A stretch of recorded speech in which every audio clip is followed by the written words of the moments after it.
한참 젊었을 적에는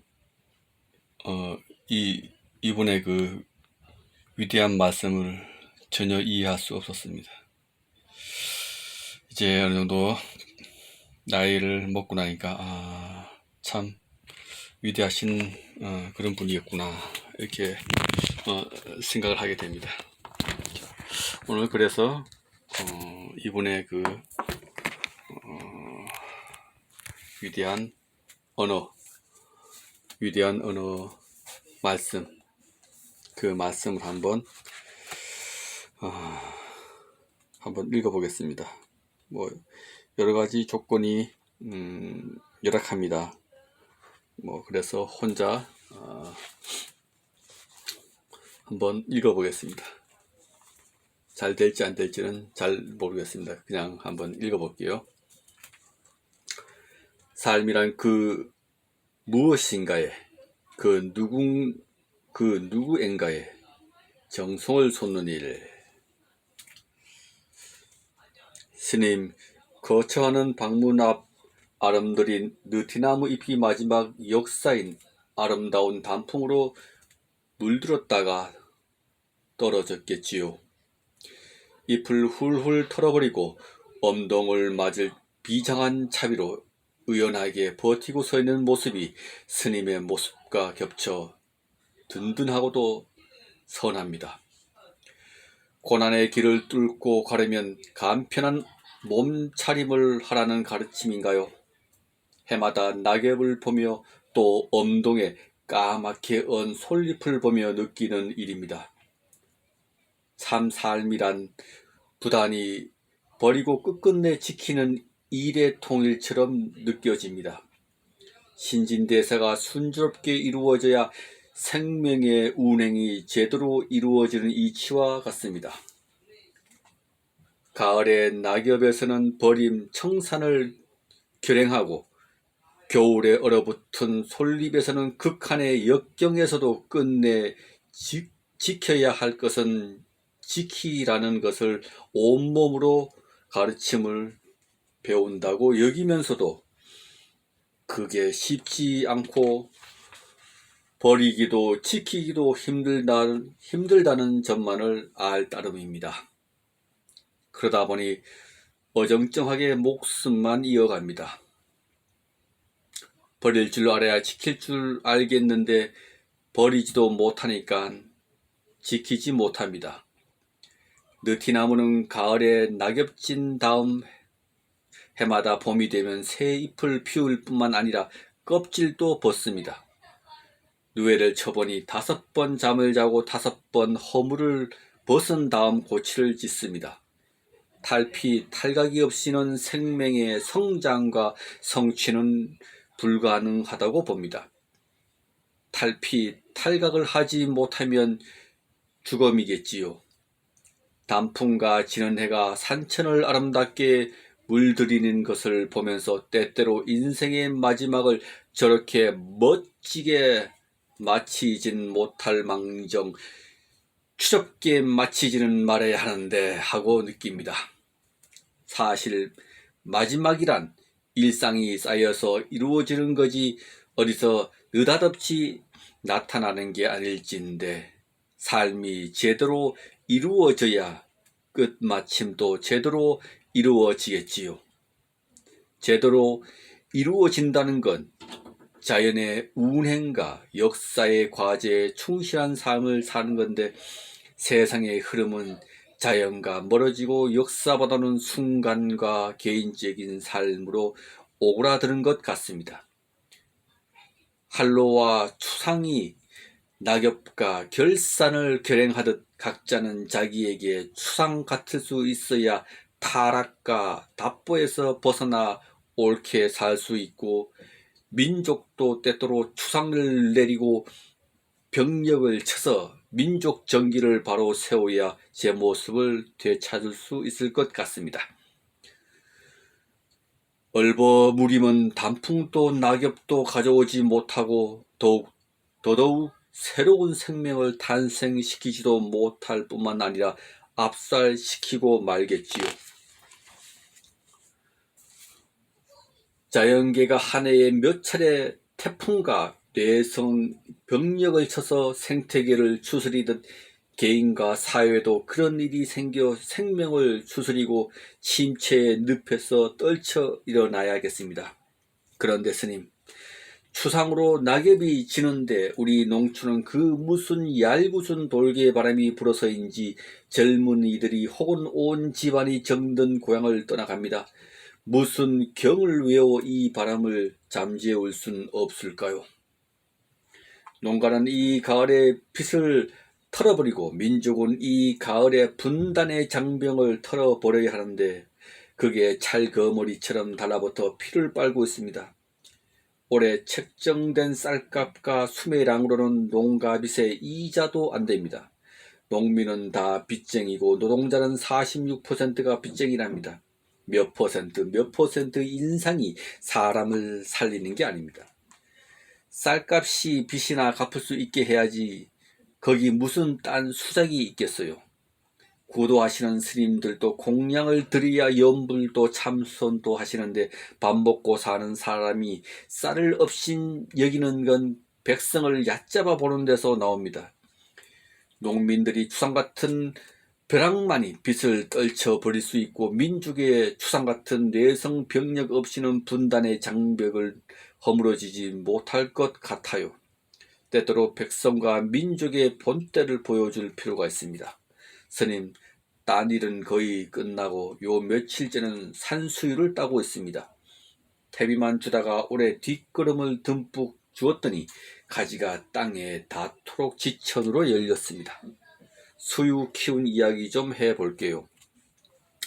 한 15, 16년 전 가을 외가에 갔다가 외가 뒤안에 빨갛게 익은 수유를 처음 보고 정이 쏠려 심어보겠다고 마음먹었습니다. 씨를 9회 이른 봄에 심었습니다. 몇 달이 되어도 수유는 나지 않고 풀만 찍싸게 나서 혼이 났는데 수유는 늦여름에야 나기 시작했어요.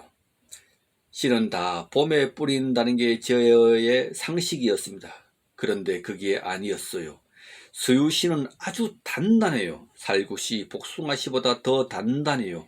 나중에 알아보니 수유씨는 가을에 심어야 봄에 싹이 튼대요.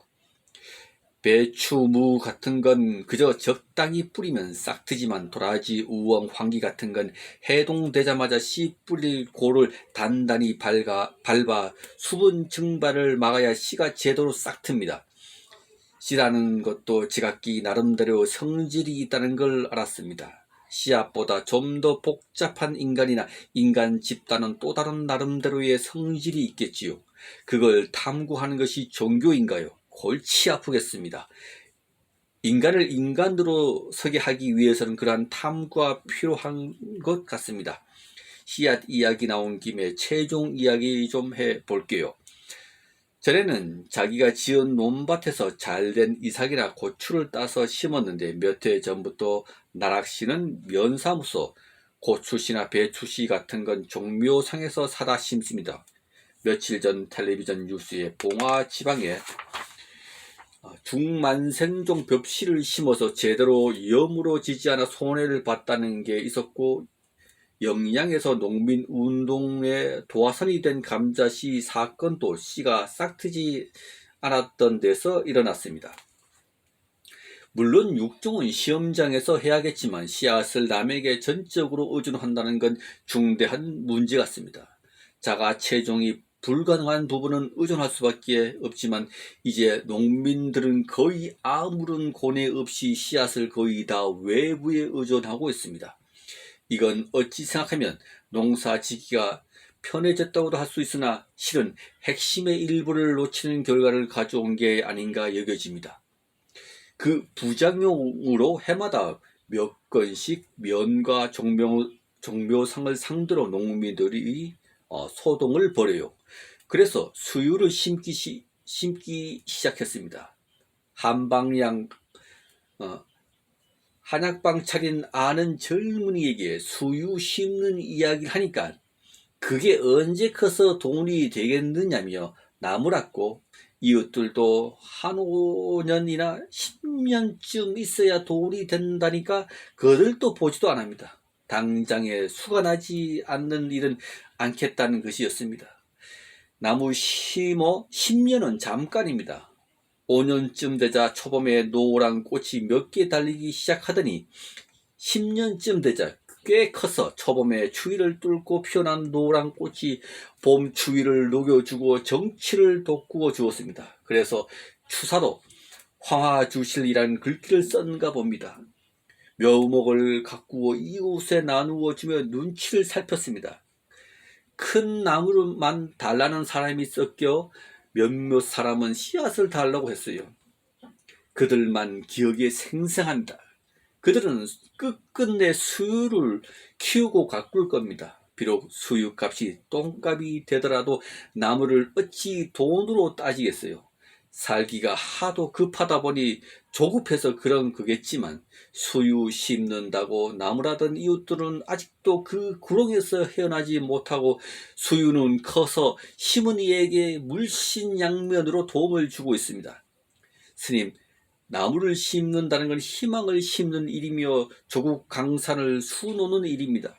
희망이란 절망에서 솟아나는 것이고 황폐했기에 나무를 심습니다. 산과 들에는 나무가 우거지고 동리에는 인재가 득실거려야겠습니다.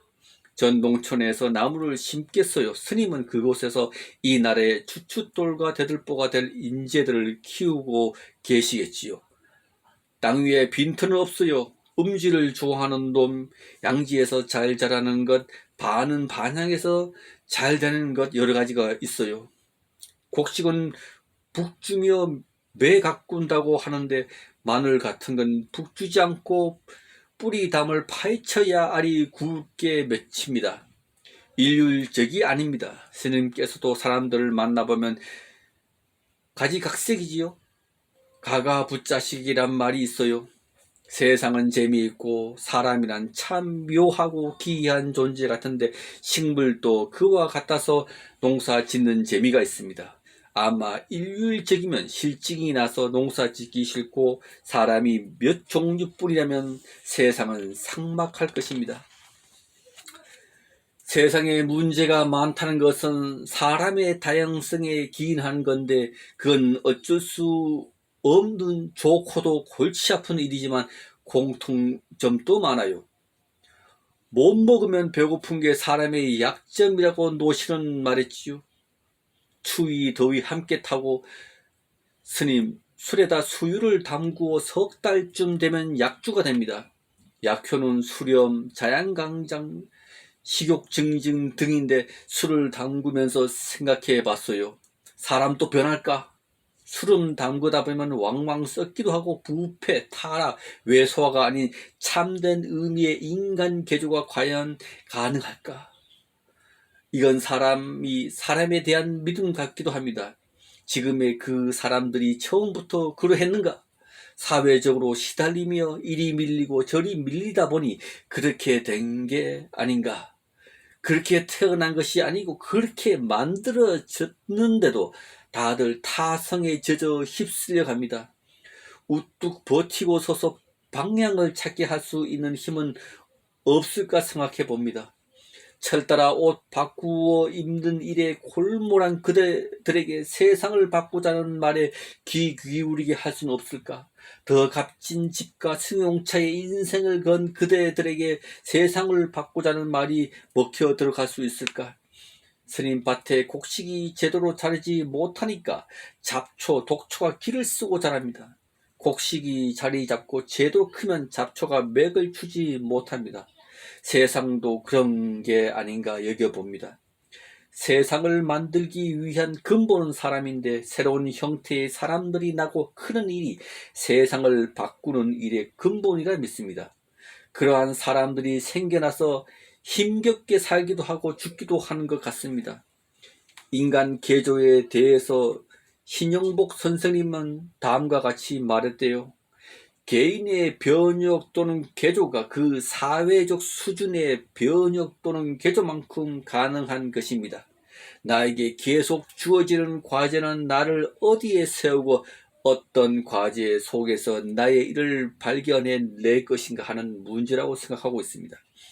지난 20년 동안 내가 추구해온 자기 변혁, 자기 개조 작업의 연장선상에 나를 세우는 일이 과제로 주어지고 있다고 생각됩니다. 스님, 편지가 길어졌습니다. 별 볼 일 없는 말은 길게 마련이지요. 저는 요즘 이런 생각을 했어요. 삶이란 그 무엇인가에 그 누군가에게 정성을 쏟는 일이라고. 스님, 안녕히 계십시오. 1989년 11월 4일